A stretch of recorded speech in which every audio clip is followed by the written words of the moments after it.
जो ऐकून घेऊन तुम्ही मला सांगितलं बाळासाहेब थोरातांना आपण बोलायला द्या, मी त्यांना बोलायला दिलं, आपण अर्ध्या मिनिटात आपलं म्हणणं मांडा. तर तुम्ही मला बोलू देऊ नका. बोला.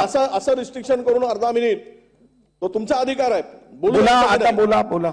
पण ही त्यांनी आम्ही अशा गोष्टीच्या कृत्याचं काही समर्थन करायला येतो थोडी आहोत.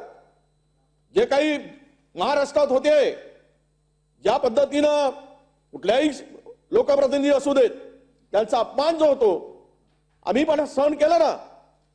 भुजबळ साहेब सहन केलेत, मला तर कुत्रा म्हटलं त्यांनी रेकॉर्डवर, आम्ही सहन केलं. बघा महाराष्ट्रातील ही संपूर्ण परिस्थिती जी आज निर्माण झाली, अध्यक्ष महोदय, याच्या तळापर्यंत जाण्याची आवश्यकता आहे की नाही?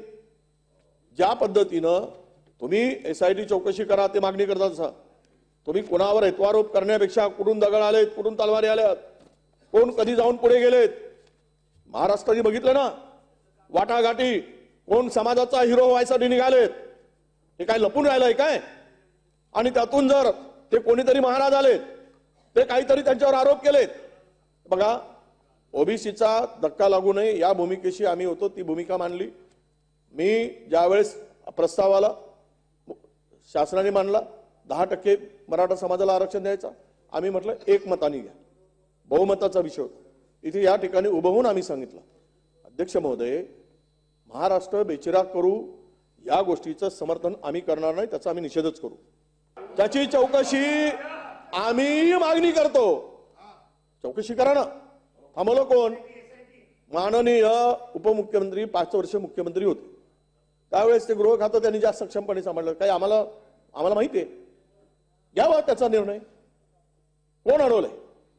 सरकार तुमचं आहे, गृह खातं तुमच्याकडे आहे, बिलकुल चौकशी करा. जो असेल त्याच्यावर कारवाई झाली पाहिजे. महाराष्ट्राला बेचिराग करण्याची भाषा कोणी खपवून घेणार नाही, त्याचं समर्थन कोणी करणार नाही. परंतु जी घटना, ज्या व्यक्तींनी त्यांना डिवचण्याचं काम केलं, ज्या पद्धतीनं बलात्कार, काय त्यांच्यावर आरोप, यामुळे त्यांचा उद्रेक झाला, हे आपण अशी जी समजून घेतलं पाहिजे.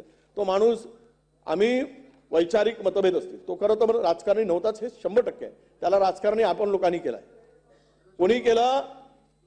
कोणी केलं राजकारणाची भाषा बोलायला, त्यांची हिंमत कोणी वाढवली, आता मला रेकॉर्डवर आणण्याची गरज नाही, हे सगळं महाराष्ट्राला माहिती आहे. कोण वाटाघाटी कोण करत होत्या, काय करत होते, कोण हिरो होण्यासाठी समाजाचा पूर्ण समाज माझ्या पाठीमागे आहे हे दाखवण्यासाठी काय काय चाललं होतं.